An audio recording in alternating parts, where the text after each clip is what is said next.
everything was in short supply. But we did not give adequate licenses to cater the needs of the society. And we had a very high and progressive rate of taxation.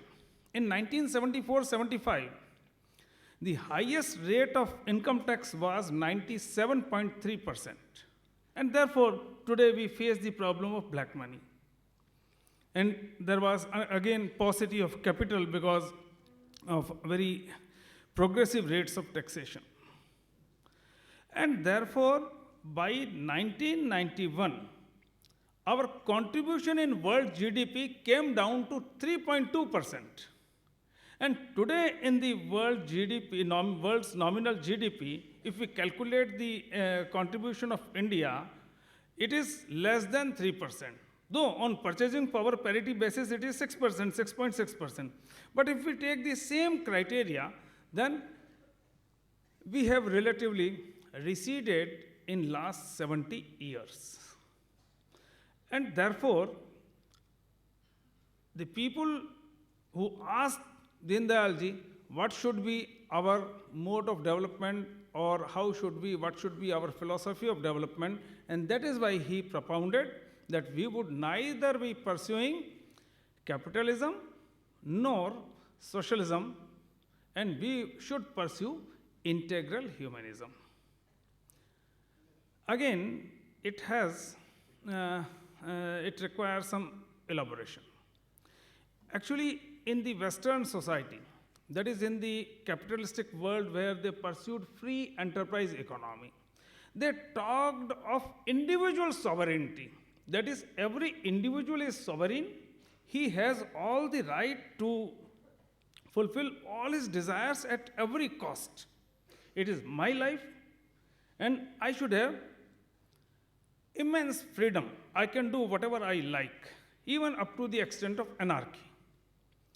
On the other side, the communist philosophy talked of sovereignty of the community or sovereignty of the commune.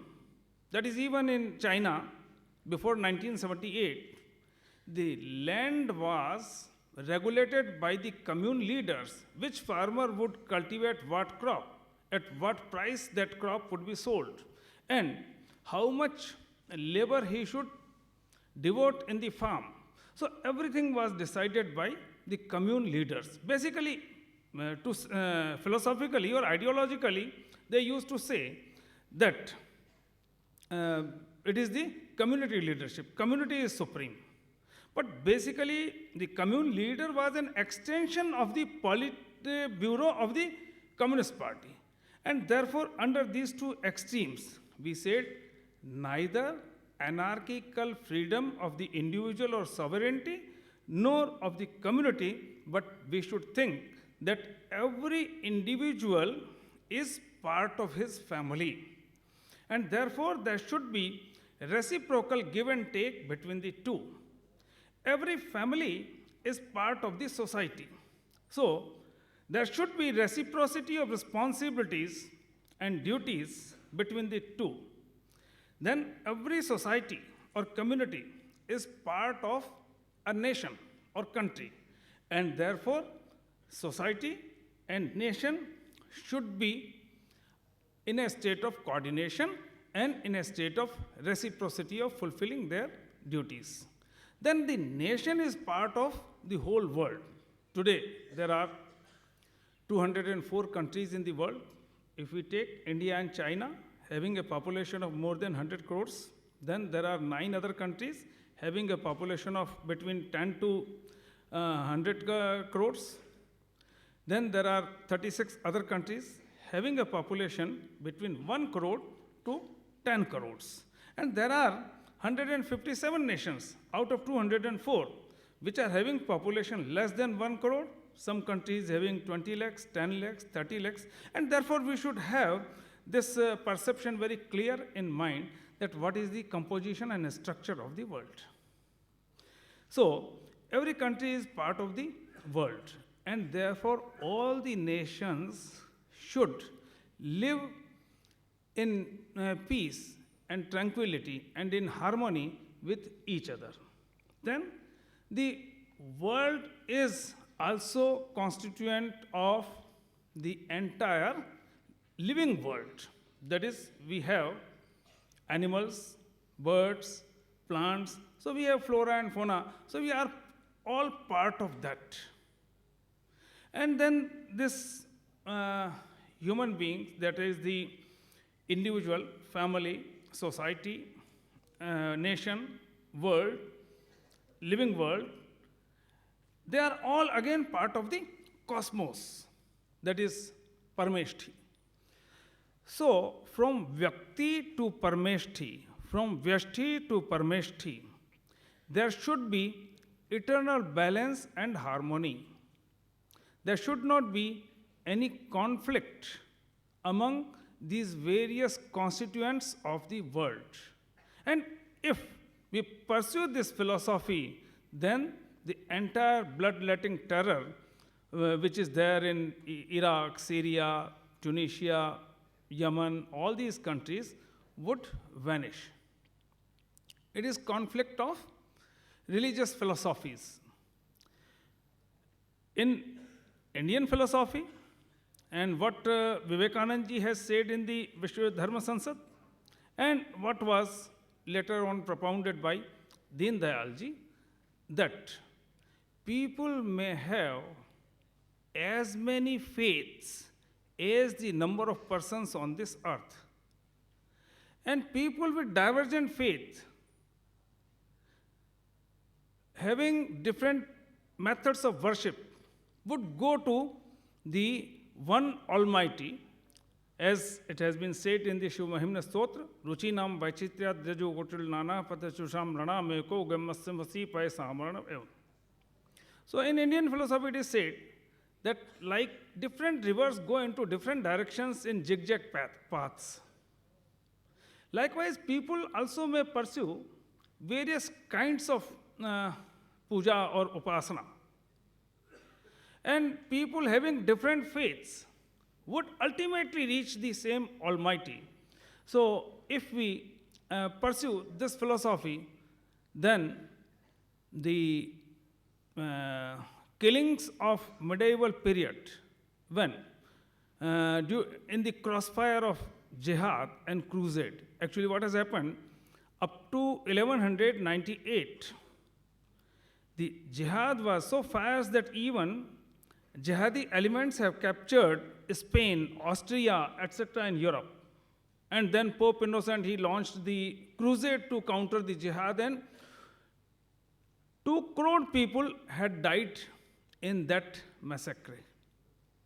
Likewise, if we go through a book authored on that is available on the net also, Black Book of Communism, that is available on the net, and it is a 600-page book.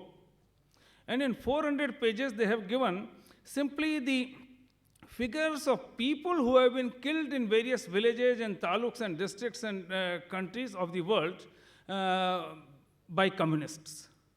And the total figure comes to 10 crores, 100 million. And he has not, those French authors have not included the killings in India. In that book, they have not included rest of the world.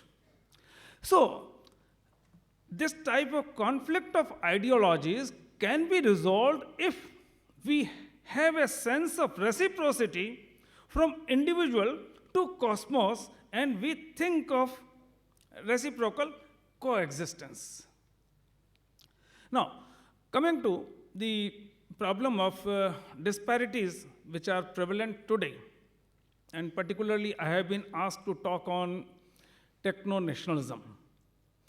And I think that would be a most appropriate topic for today also.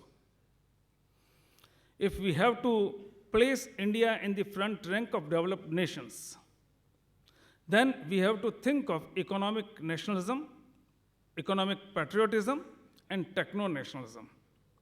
But how shall it fit in the philosophy of integral humanism? That we have to think. So, as I have earlier mentioned, that today we have vast disparities in the world. And in India, India is having is second in having disparities. We are having rampant inequalities. 1% top population holds 58% of the nation's wealth. We are second after Russia. Japan, which is quite a prosperous country, has least inequality. Top 1% population holds only 22% of the nation's wealth.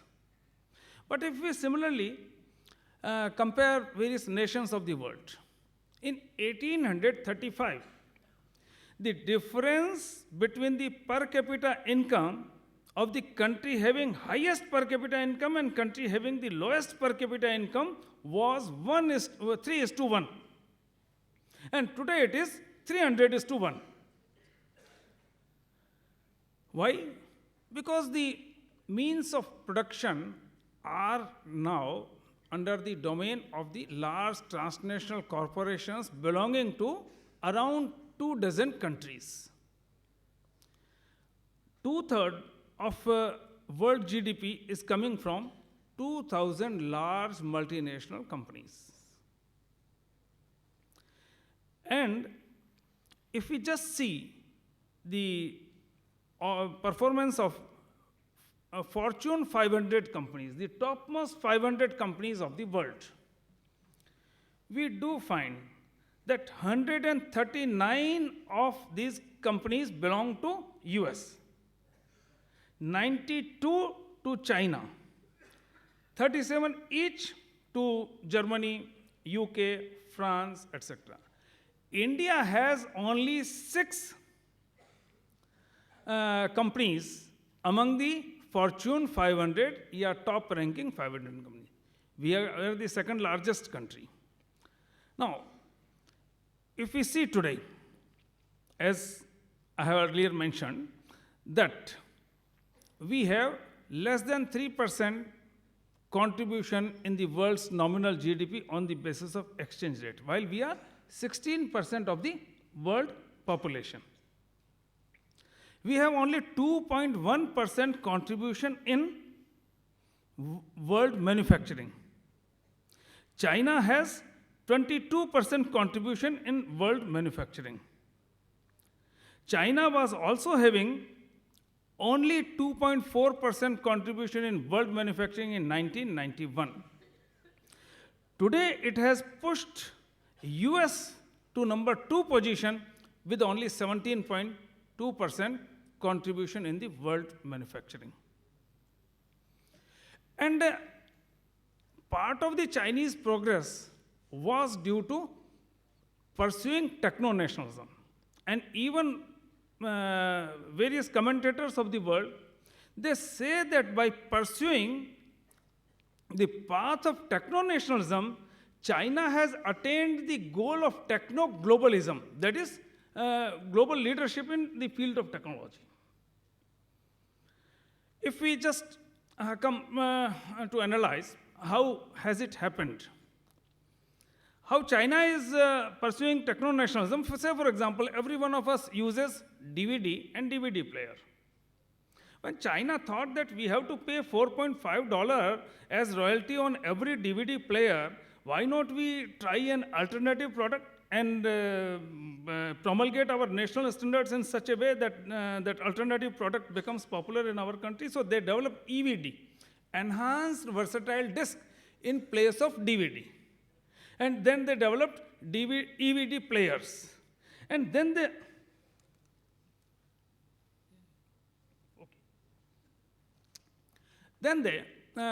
went for,